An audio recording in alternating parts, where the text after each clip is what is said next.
Yo. What's happening, everybody? Good afternoon. AFAB fan. Sunday edition. Sorry. Top line producer in the house, y'all. I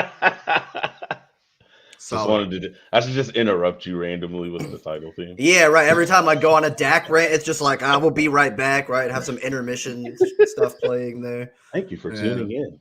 Yeah, right. Eli's on a rant. We'll be right back. Type thing. It'll be good. Well, cool. Good afternoon, everybody. Evening, morning, whatever time, day or night you may be watching. This is the Anything for a Bit Sportscast. And we are here to do more draft talk because that's what Eli loves doing. Look, man, NFL's a year-round business. A little bit slow, in between the events, but definitely time to take a look at some mock draft. We'll do that. We'll look at one today. We'll kind of go through, the top of the draft there, right? See what those top 5 picks are looking like. Then we'll take a look and see, who are the players getting mocked in the NFC East, right? Because we've got a couple teams that got a couple picks ahead of us, right? And we want to pay attention to what's happening over there. We still want to know what's going on. Yeah. Chat already going. I don't know if you see it there. Guy Juan out there talking about that cowboy swag. That's right, baby. Hey, I pulled this. Do you remember this hoodie? This is the Sunday football hoodie from like 5-6 years ago. That is. This thing is raggedy. I caught many a touchdowns on that hoodie right this there. Thing. Oh, okay, well, just agree to disagree. Just agree to disagree, sir. Yeah. Certainly not how I remember most of those Sundays going, but hey, that's fine. Selective memory's a thing. Coops.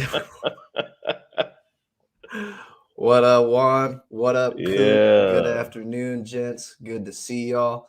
For the record, I don't know if you guys have seen, I kind of rearranged my room a little bit here. I got this lovely whiteboard behind me.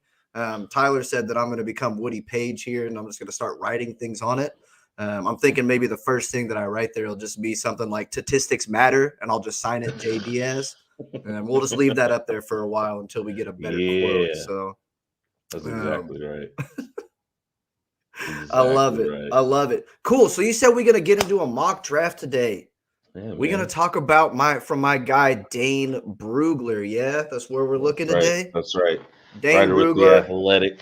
Yeah, I know I've mentioned it a couple times myself. Dane is probably, definitely, the national analyst that I follow the most when it comes to draft content. Definitely the guy that I trust the most. He's the guy that I go to when I look at rankings, top 100, mock drafts, all that good stuff. So we thought it would be fun to do a little NFC East roundup today and take y'all through one of these mock drafts from Dane Brugler. So where do you want to start us off, Ty? What are we doing? Man, like I mentioned. And yeah, Coop, Tyler's on the left because he's running things now since I'm doing all the draft speaking, right? You got to, change up the roles a little bit, switch it up. Yeah. Put my boy in the captain's chair. The hostess with the mostest, right? Ooh. Now, let's get going, though, man. So we got, like you mentioned. Oh, you good? I'm just getting bobblehead Dak ready. You good? Yeah, you good? Told you it's a new setup, right? Don't worry about me. Talk to the people. I'm doing my thing. He's good. We Dak peeking over the fence. He's like, what's up, guys? He kind of looks sus with just his eyes, but okay. So like you mentioned, we're going through Dane Brugler's mock draft here. We'll start off looking at the top 5 picks in the draft, right? Just to go through those top picks, but just some notes, while we're going through there. We're looking at the Giants and the Commanders. Oh, the The Commanders. What Commanders. a name. What a name. The The Commanders. Commanders. Does that bottle take up 40 a year? Only in my heart, Juanito. Yeah. Only in my But heart.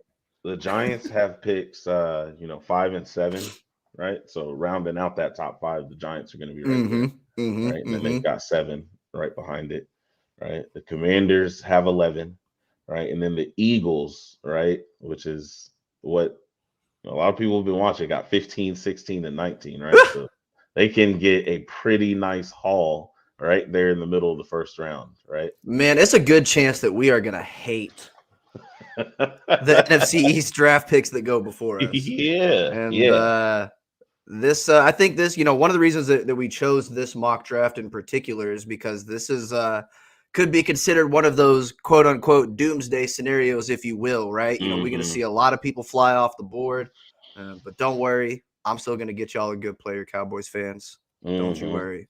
We're going to get y'all a good player. Wait, you're in the war room, bro. Let them know. Let them know. I am the war room. Got Jerry on speed dial. Let them know, bro. Jerry. All right, let's go through this. Take me through picks 1 through 5. Let's talk about them. Let's talk about them. Right.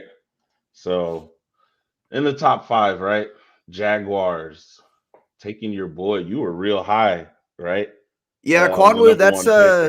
That's my number 2 tackle. So Evan Neal is still my number 1 right now, but Kwanwu is that guy we were talking about last week that if that dude realizes his potential, I mean, you're talking Hall of Fame, offensive tackle potential. So certainly wouldn't be a bad decision for the Jaguars to try to protect Trevor Lawrence and build on that rookie quarterback. Yeah, right. Makes sense for them, right? So number 2, Detroit's going with the edge rusher. So Aiden Hutchinson. Right. And then you got Kayvon Thibodeau going 3. So those are your 2 top edge rushers. I haven't really sorted out which one I got at the top yet. Thibodeau seemed like he was going to be the guy there for a while, but it's sounding more and more like people are liking Aiden Hutchinson. I think he's a guy that's probably going to test like an absolute freak next week at the combine. So, we'll see. But yeah, those 2 right there, that's definitely 1 and 2 in your edge rushers. So can't go wrong there with those picks. Now the Jets is interesting here. They mentioned this, right? They got the Jets going, or Brugler's got the Jets going Stingley, right? Now they could, Evan Neal, right? He says is likely to go here too, right? At number 4. So, but he's got Stingley going number 4, and then Evan Neal number 5 to the Giants. And we'll see. Interesting there, because right, like.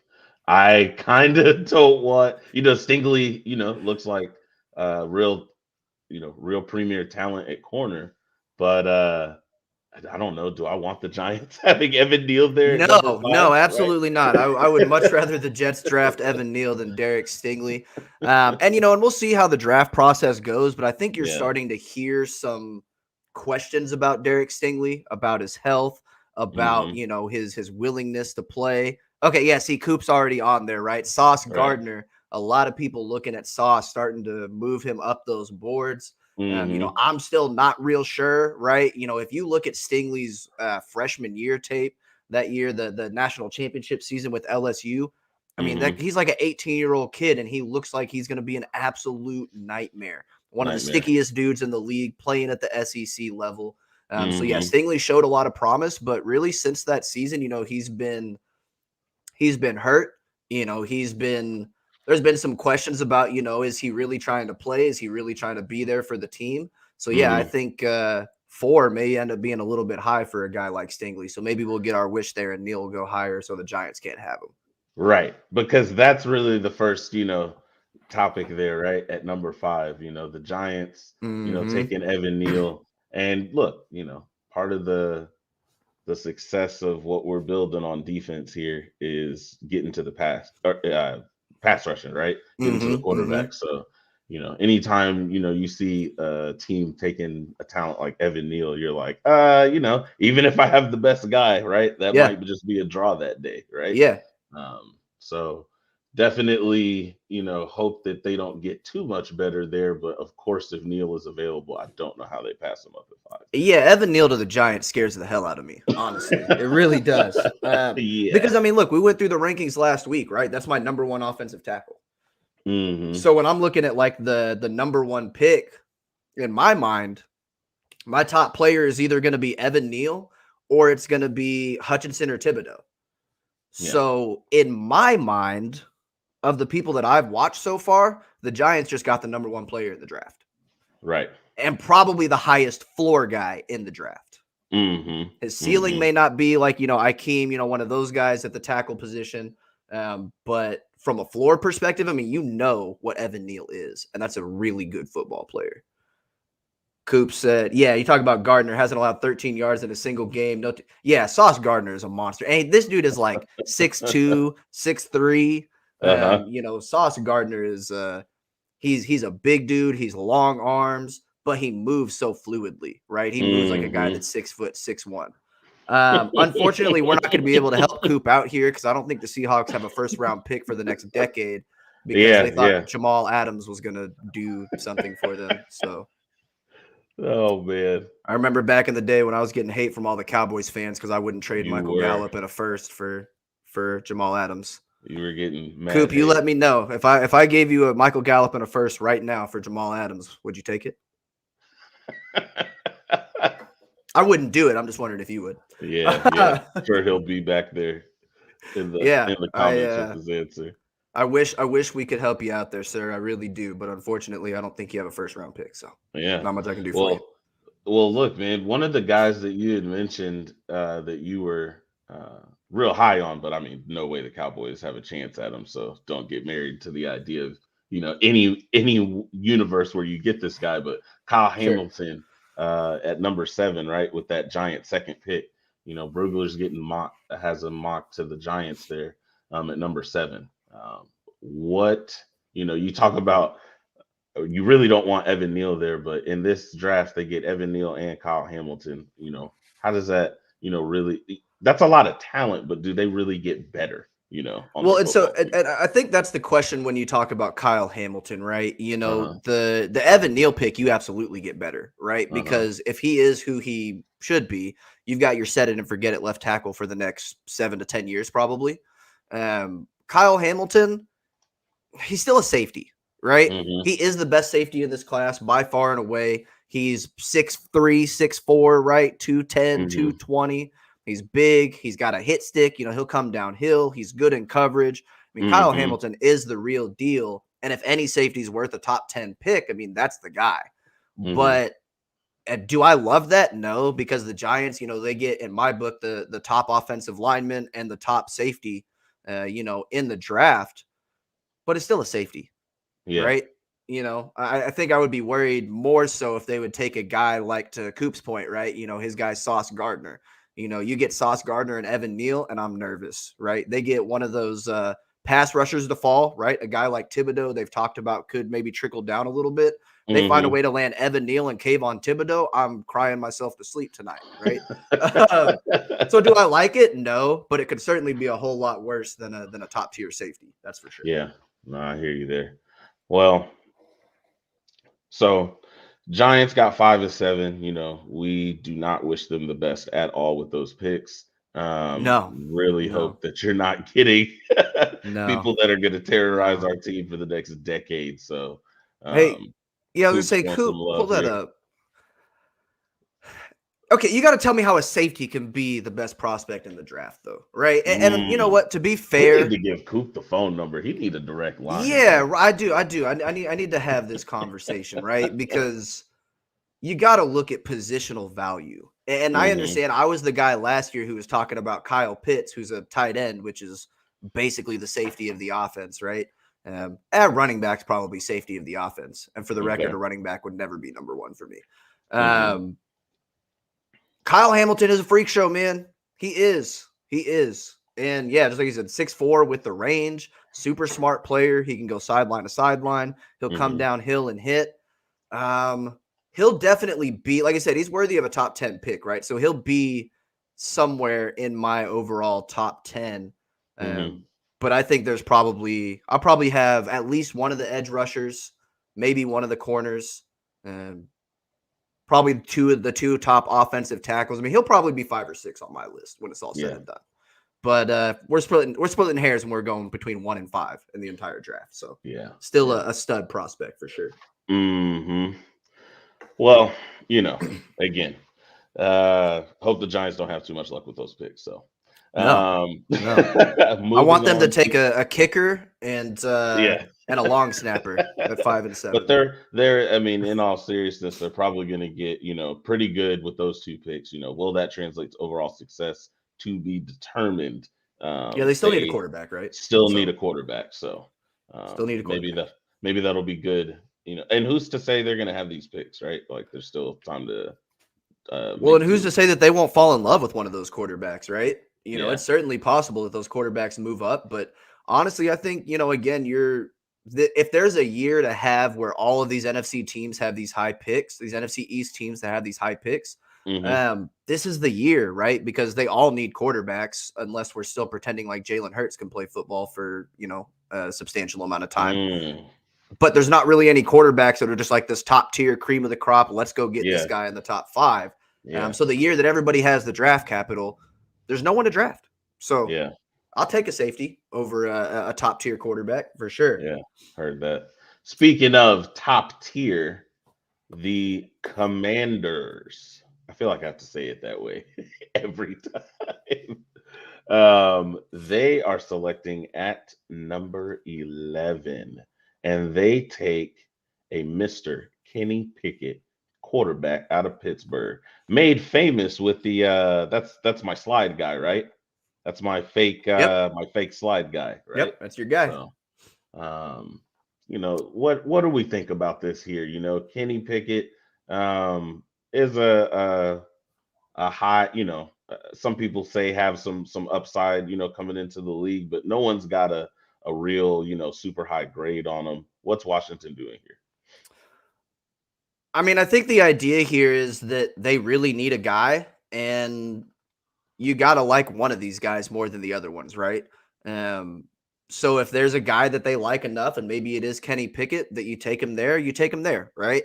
At this point, looking back at the draft to this point, there hasn't been a quarterback taken. So Washington is sitting there and they're saying, hey, we get our pick of the litter, right?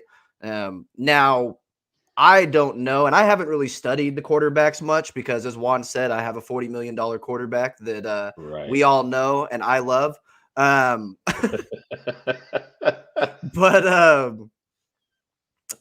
I mean, they get their pick, right? But honestly, when you're listening to some people that have followed look at the tape already, started to rank some of these quarterbacks, there's just a lot of people that are, Matt Corral's first. No, Kenny Pickett's first. No, Willis out of Liberty is first. Some people still like Sam Howell a lot in that QB1 mix.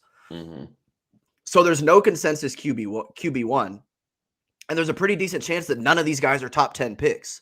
And if a quarterback is not a top 10 pick and he's the first quarterback to go, the quarterback class isn't that good, right? So they're taking a stab at a guy because that's the guy that they have highest on their board, and they need a quarterback. It's not a bad decision, in a vacuum. We'll just see if the guy can play. That's really what it comes down to. Can he play at the NFL level? Yeah, and Washington's with their quarterbacks that they've had has, made sure that they've, got an offense that just gets the ball in the hands of the playmakers. And that does play into his strengths with his accuracy and IQ. Sure. That is potentially a good fit for them, but maybe they just drafted another Kirk Cousins. Who knows? For the record, Willis will probably be my QB1, even though I haven't watched all of them in depth, but that's just because that guy's fun as hell to watch. Yeah. That dude is fun. So once we get past 11 there, now we're coming up on the Eagles. See, this is the part that I'm worried about. This is where I don't want it. Where there's still a very nice, selection of players available, but 3 of those selections are going to our most, what would I say, most appreciated, most loved rival. They're despised. pretty much by Cowboys fans thoroughly. So, starting at number 15 is a Mm, guy that a lot of people, I guess my heart. wishingly had mocked to the Cowboys, but that's just a wish.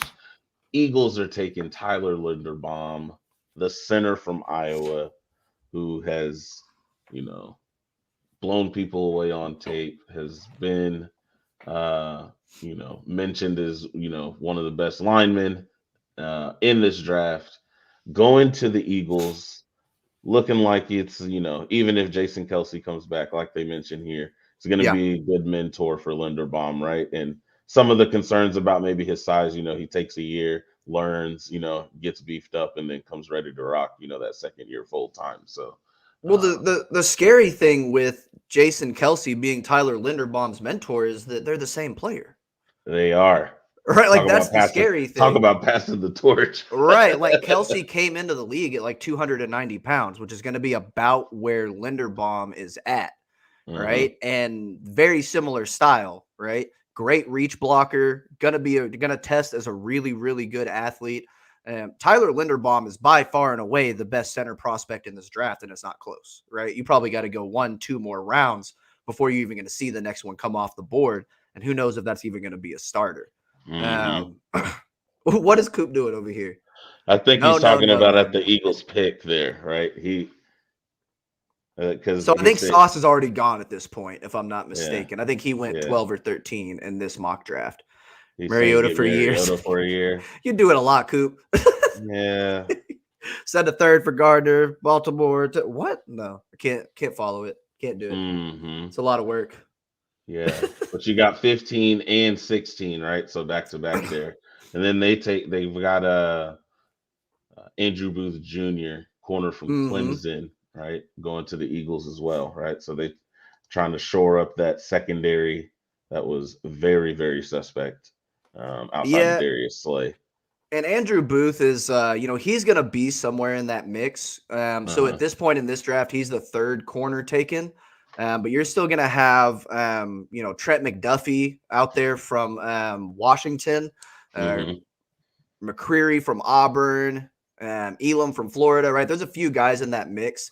Hmm. Booth is going to be one that a lot of people like, though, because he's got that prototypical, prototype corner size. So, Hmm. yeah, that's a pick that you wouldn't love if you're not an Eagles fan. Hmm. Coop talking about, yeah, Arkansas wide receiver. That's my Yeah, guy. that's what That's that's my why I put guy. him up there because Traylon Burks. you love some Traylon Burks. Yeah, I think he went 13 in this draft. We'll look back at Yeah, that in just a we'll minute, but I we'll think look he at went that. 13 there. Hmm. But yeah, Traylon Burks gets down to 24. Let's boogie. I don't even care. Let's Hmm. go. He's about this So, close to being my wide receiver one. hmm so then, down to 19, right? A few more guys to go, and like you said, we'll recap some of those here in a minute. But at the at 19, right? George Karlaftis. Am I saying his Mm-hmm. last name right? It's Karloftis. Karloftis. Yeah, so it said Sorry. ah. Yeah, yeah, Um, yeah. yeah, Edge rusher Karloftis out of is Purdue. we haven't talked about him much, but Karloftis is Coop said that was for the Commanders, his little scenario. Got it. Instead of Oh, taking okay. Pickett. Gotcha. Yeah, I would do Gotcha. just about anything over taking Pickett probably right now because I Yeah, don't think any of these quarterbacks are there. So, yeah, I I hear feel you, you on that, Josh. Coop. I But I do. also hope Mhm. they mess up their franchise too. Yeah, I hope they trade all these picks and go get Gardner Minshew or something. That'd be great. Um, but so Karloftis is a guy on tape. His tape is really good. He's a solid player, very technically sound, good with his hands, good with his feet. He's got a plan of attack jeez, bro, when he rushes the I told passer. you. I told Yeah, you. just come on, man. Um, but he's going to be a guy who isn't super flashy, right? So Karloftis, I think, is an interesting one because he's one that, I've seen as high as, 10, 12, 15, kind of in that range. And I've seen Hmm. him as low as, 25 to 30, where he could even drop to the point where the Cowboys could pick him because Hmm. he's not super flashy with his athleticism. He doesn't have, that really, really great bend that you like in an edge rusher when he's turning the corner, right? He's not a Randy Gregory pass rusher. He's not that speed rusher, turn the corner and go. But he's just really solid. He's a really good player, and he's going to be a good athlete, just not a great athlete. So yeah, I mean, I think that would be a good pick for the Eagles, and another one that makes you pretty sad. If If the Eagles come out of this draft with the best interior lineman and their Jason Kelce replacement, they come out of it with a guy who's got the potential to be a really good CB1, and they come out of it with a top-tier edge rusher. Yeah, you would hate that. I really hope they trade all 3 of those picks and go get Matt Corral or something like that. That'd be awesome. Yeah. But I doubt that'll happen. So doubt it will happen. And maybe a I say a blessing, but for those teams, because without that quarterback to kind of cloud your, reaching on one of those picks, you really do start looking at some of those other positions and really get some solid players, like those are all good players, exactly. right? Like I said, this is kind of a nightmare scenario when you're looking at it just from the NFC East, right? It's kind of a nightmare scenario. Like you see all these players, you're like, oh, that's a good player. That's a good player. That's a really good player. I wanted that guy at 24. I wanted that guy. Like, yeah, right. Like, Linderbaum is still my number 1 on my wish list at 24 right now. And, he goes 15 to the Eagles. That's gut wrenching, So, yeah, this would be a terrible draft if you were a Cowboys fan. Yeah. Until we get to the Cowboys pick. Right. So we're coming up on 24 now, right? We've gone through pick 19. A few more are coming through. Now, let's talk about, what other players, because we get an offensive guard at 24, right? And we'll talk about Green, but talk about some of the players that have gone, before 24 that, depending on, who picks who or who fall in love with who, by the draft that, they could be available, right? Like they could be there at 24. Because we're not talking about that far of a fall for some of these guys, right? Well, and the interesting thing with this draft compared to a lot of years, I feel like most years you can kind of look at like the top 15 picks or so, and you're like, these 15 guys are probably going to go in here somewhere, unless the Raiders decide to pick, what was it, Cleveland Farrell or whoever it was a few years ago when he went like 30 picks too early for no apparent reason. Unless something like that happens, I'm pretty confident that these 12 to 15 guys are going to go in this range. This year, I mean, there's like 7, 8, 9 guys that you're just like, no way, right? So even some of these guys that we'll talk about here, they're going in the top 10, 12 picks, but there's a chance that they're there at 24. You look at other mock drafts and they're down there at 26, 27, 28. Yeah, for sure. So yeah, just to kind of go in order here. First guy that comes off the board outside of the players we talked about is Devin Lloyd. So that's a linebacker from Utah. He's going to go number 9 to the Broncos in this draft. And he could go that high. Devin Lloyd is 6'3", 230, prototypical linebacker. He's good in pass coverage, good coming downhill, really, really good player. Him and Nakobe Dean are kind of back and forth for the number 1 linebacker in the draft class. And it wouldn't surprise me. I've got Dean higher than Lloyd, but it wouldn't surprise me if Lloyd gets picked before Dean just because of the size, right? Dean's going to come in at 6 foot, 215, and Lloyd's going to come in at 6'3", 230, 240. He just looks like that prototypical linebacker. He's got that length and he's got the skill set. Then you got your receivers that are going to come off the board. So we already kind of talked about Treylon Burks a little bit. I've been you've been banging the drum for Treylon Burks is my guy. But Garrett Wilson actually goes first in this draft. So Garrett Wilson out of Ohio State goes number 10 to the Jets. Sorry, Coop, as you can see there, that should have been your pick, but it happens. Seattle. You got Jamal Adams instead, so. But Garrett Wilson is going to go there to 10. Then you got Treylon Burks going to Cleveland at 13. And Treylon Burks is just I'm starting to call him Big Baby Debo because he's Baby Debo Samuel, except he's bigger than him. So and look at that last Debo. Reminds me of a linebacker-sized Debo Samuel. Right, exactly. The dude is 6'3", 220. He runs a 4.4, and he lines up in the backfield like Debo Samuel. It's absolutely absurd. So, yeah, those guys go. Then at 14, you've got Trayvon Walker, who's one of your defensive ends out of Georgia.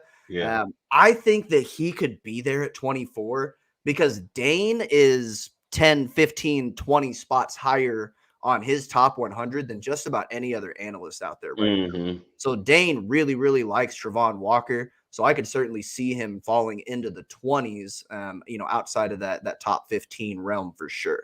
Yeah. Then we already hit on the Eagles pick. Right. 17, right in the middle of those Eagles picks. The Chargers take Trevor Penning, tackle out of Northern Iowa. Yeah. We talked about him last week. Not really my cup of tea. He kind of looks like a less agile Lyle Collins to me. Yeah. Maybe Yeah. would be a good That's the NFL questions, right? guard.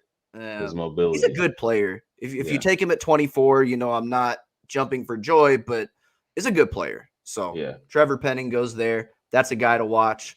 Talked Yeah. about Karloftis there, run of quarterbacks. 21, 3 spots before you. Pretty Right. gut wrenching This here. is the stretch right here, right? Because Ugh. these people could be there, and all good players, right?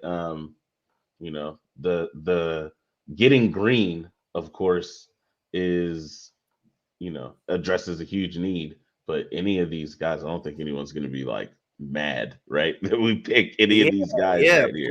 please let Nakobe Dean and Jabril Cox run around. Let Micah Parsons run around part-time and then go rush the Yeah, passer. Come on, bro, please. yeah, man. Nakobe Dean goes to the Patriots just a few spots Hmm. before you. So again, a lot of these names that I've talked about, right? Linderbaum's gone. Dean is gone, right? Hmm. Your receivers are gone. Yeah. Edge rushers are gone. Uh-huh. Everybody's gone. Even Jordan Davis, you see, goes right before us at 23. Yeah. I don't know that I would take him at 24 unless I got completely wiped out, but that's still Right. probably your best defensive tackle in the class. Yeah. So even Jordan Davis, right? So this is, building up to be this nightmare scenario. And then we get to 24, and by God, Kenyon Green made it to us. The number one guard in the draft. The Dude who number played one. all 4 spots on the offensive line, just not center, right? So 4 out of the 5 spots on the offensive line last year. Kicked ass at all 4 of them. The dude is a giant person, but he has the knee bend of a 7-year-old. It's insane. Hmm. This dude is so just like, he gets lower than everybody else on the offensive line, which is great to see from a guard. Plays with a lot of power. He can play in the zone run game as well. Hmm. Kenyon Green would be an awesome pick for the Dallas Cowboys at 24, especially if we see all this, the way everything cascaded down. Give me Kenyon Green. I'm okay. He's number 2 on my wish list right now. I'm considering putting Dean over him, but I like the couple interior offensive linemen high in this draft. Yeah. And I think I can get a good linebacker later, right? Yeah.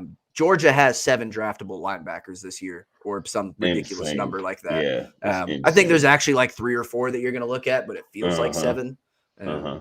But honestly, you could just give me the whole Georgia defense, right? Just give me Kenyon Green. I'll take Devontae Wyatt, their defensive tackle, in the 2nd round. Maybe I could trade back a little bit, pick up another 2nd round pick, and I'll take Lewis Seen in the 2nd as well. And then I'll take Quay Walker, their linebacker, in the 3rd round. Then you can give me the other linebacker, Channing Tindall, in the 4th round, and my whole defense will just be Georgia. It'll be fine. Not a problem. Not at all. Yep. Because that defense is stacked. So, So Kenyon Green, I'm happy with that pick. I am. No one's gonna be sad about that. It's a Connor Williams replacement immediately, and probably an upgrade immediately too. So and again, I know a lot of people like to tear down, what the Cowboys, are or aren't in any season, but even with the offensive struggles, if we block better, there's a good chance, right, that we were team deeper forgot how to in block. the playoffs, right? So blocking is part of your offensive struggles for huge, anybody who's not aware of that. Just really matching the need right there, right? There's a lot of good players that are gone before there, and a lot of cool what if scenarios, but this, definitely helps, the best team in the division, get better at something that was a real weakness. No, it would line up really well for you if you could get him. Linderbaum, I think, is the better player of the 2 when you're looking at interior linemen. But when you factor in need, you're not upset if I have Kenyon Green and I let Tyler Biotish go for another year or 2. That's okay. Biotish wasn't so atrocious that I've got to replace him right now. He was about average, when it came to a center. I don't have a left guard. I don't have one.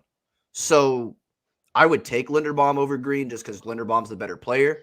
But if I don't have the choice and Green is staring me in the face, please come on down. Yeah. Come on down. So we get Green at 24, but there's a couple guys, right, that get mocked right after that. And and they look kind of good too, right? Not the Right. need, right? But some may argue a need. But some really really interesting names, right? But after that too, right?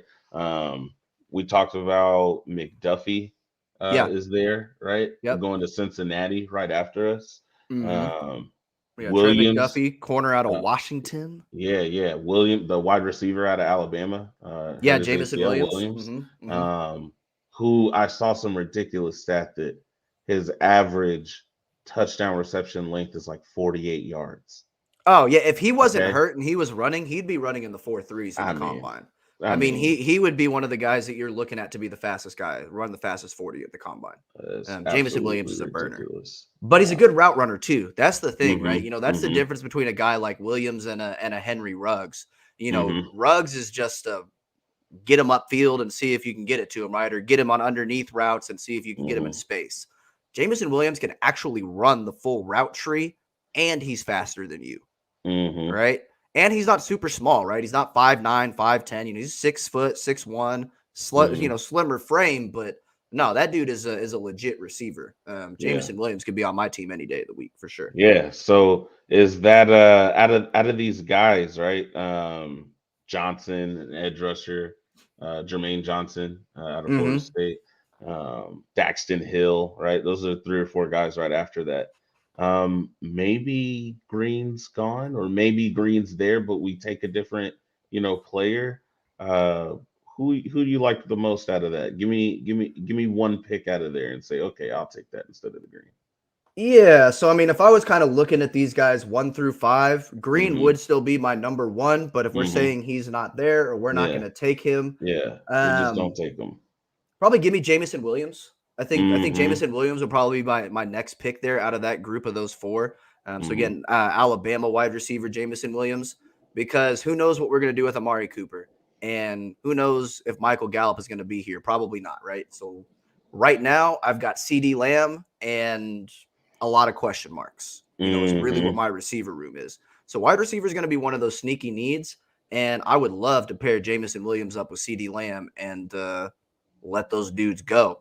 So yeah, that would probably be my pick there. Trent McDuffie, probably the next guy, but mhm. I just don't think that's a guy that you'll see the Cowboys take. Trent Yeah. McDuffie is going to be he's going to test off the charts as an athlete, but he's also going to be like 5'10", and that's just Mhm, not a Dan Quinn corner, right? Dan Quinn is looking for these guys that are 6', 6'1" with the long arms. McDuffie's just not going to be that guy. mhm. He's super sticky in coverage. He's going to test as a really, really nice athlete. But I just don't see him being a fit with the Cowboys scheme the way that they want to play defense in the secondary. Yeah. After that, I would go Daxton Hill. So that's your safety / nickel corner out of Michigan. Mhm, Daxton Hill's awesome. He's number 2 in my safety rankings right now. Again, I don't think the Cowboys would take a safety at 24, right? Maybe if they traded down into the 30s and he was still there, that's a guy that you look at as a trade down candidate. But mhm, I don't think they would take him at 24. And mhm, then for me, Jermaine Johnson would be at the end of that list. I just don't get it. I really don't. I don't get all the love. There's so many people that have him in the 20s, 30s, 40s.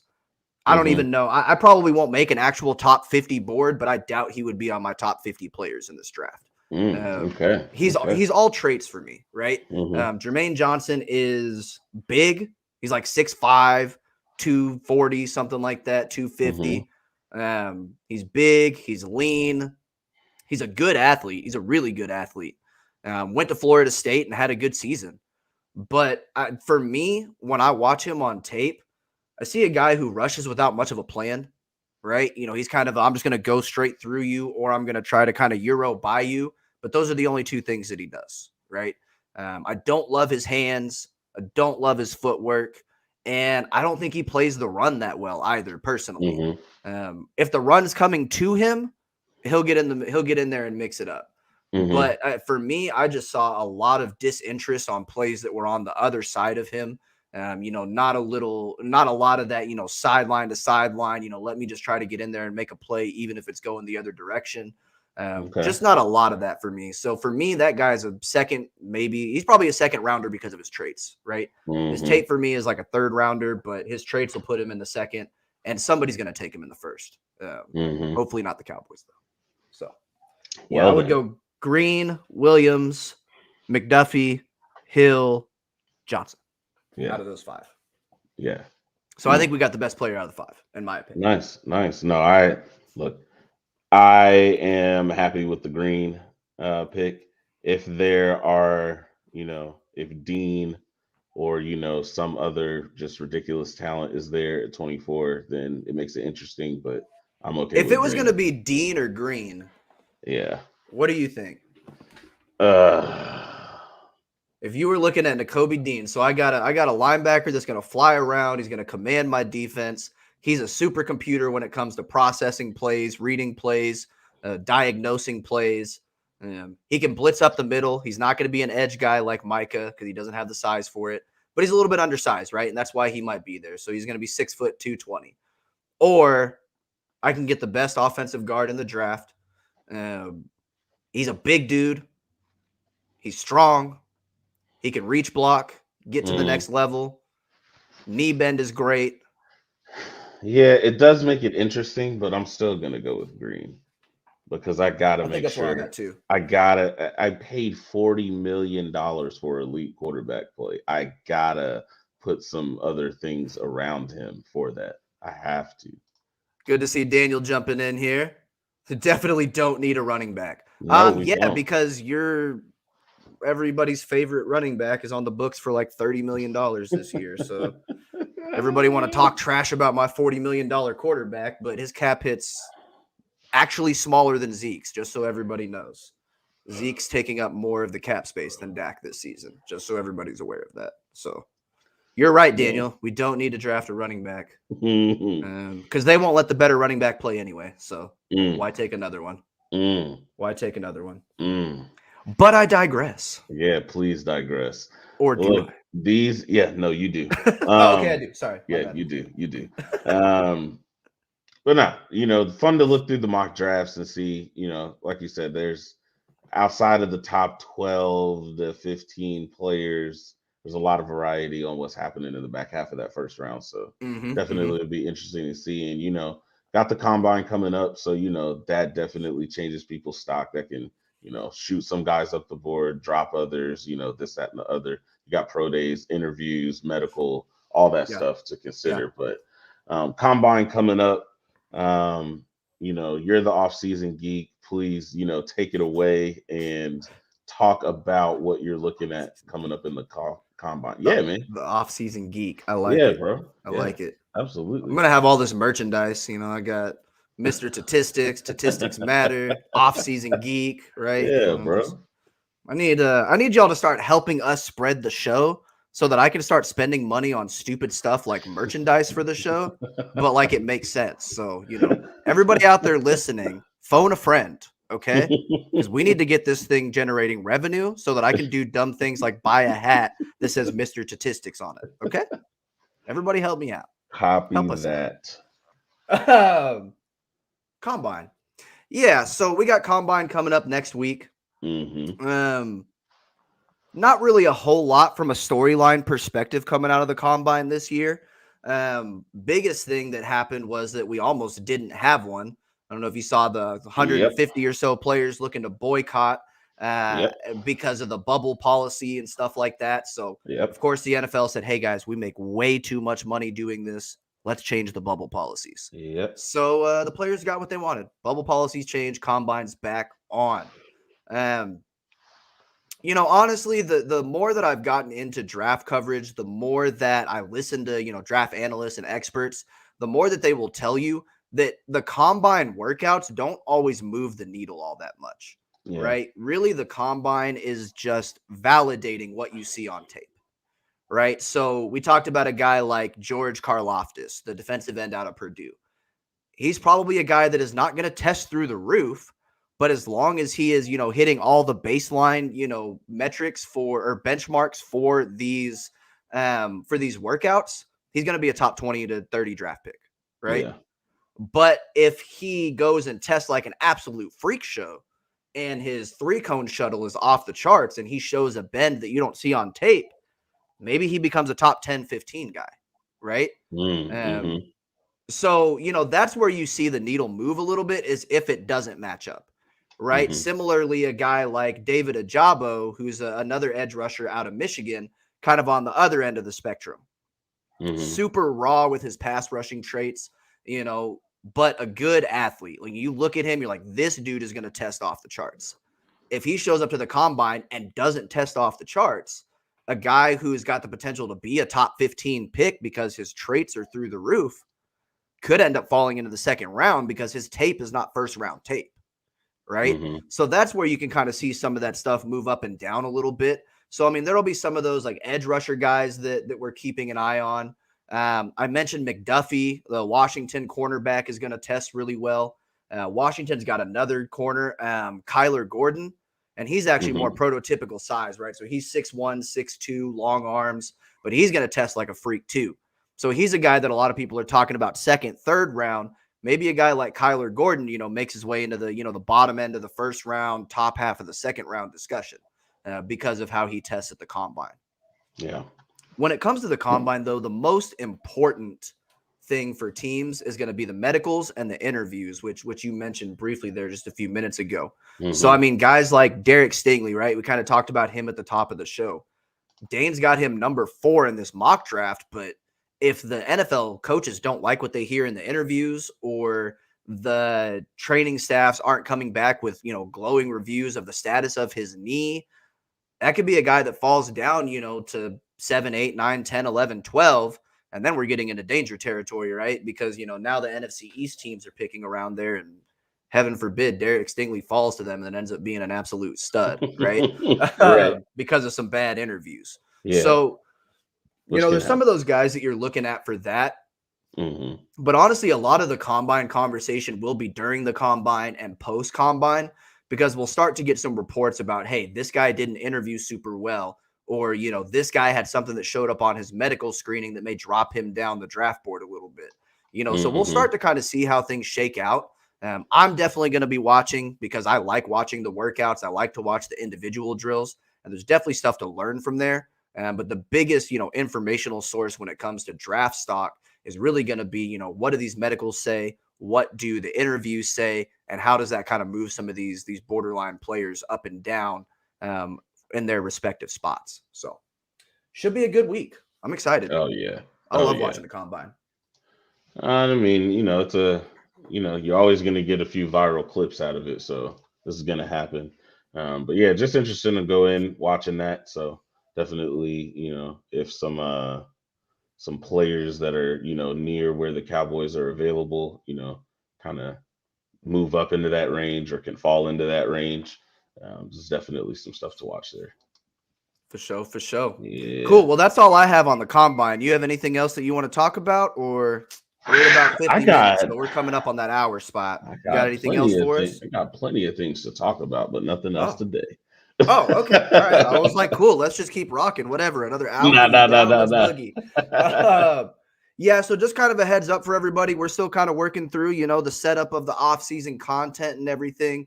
Probably going to try to plug stuff in a little bit, a couple different avenues here. I'm still going to do my player rankings as I'm kind of going through, watching films, sorting these things out.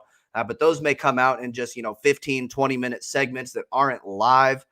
Just so that we've got, some additional stuff there that y'all can comment on. Tell me how stupid I am. Coop, when I get Stingley ahead of Ahmad Gardner, you can tell me how much better Sauce is again when I drop that video. But I haven't made Yeah, that determination yet, so don't kill me for it now. I'm not sure. yeah. Right now, Stingley's CB1, but I got to actually watch him and make sure that that's what I want him to be. One, the Cowboys do not need a quarterback. And that's all I'll say on that. Okay, Juan. What do you say? Oh, yeah. And yes, yeah, we will. Yeah, We're going to get into free that's coming up. agency, franchise tags, all of that for sure. Yeah, absolutely. We will definitely hit on all of that stuff. We just figured we had a good 45, 50 minutes of content here. No reason to Hmm. stack it up anymore. So, yeah, next week, be on the lookout for that, Juan, for sure. I'm not doing the quarterback thing with you, bro. I'm not going to do it. Do not engage. I'm out of You're here before not. Juan gets me riled up and gets me on a rant. It's been a good day. It's been a good weekend. Have fun watching the combine, y'all. Leave in the comments anything else that y'all would like to see in future off-season shows. Let me know how terrible I am at what I am doing, and I'll let you know how much I care about your opinion. Enough Hey, to leave a Fab out, comment, though, peeps. please. Yeah, but please leave a comment. Hey, Fab out.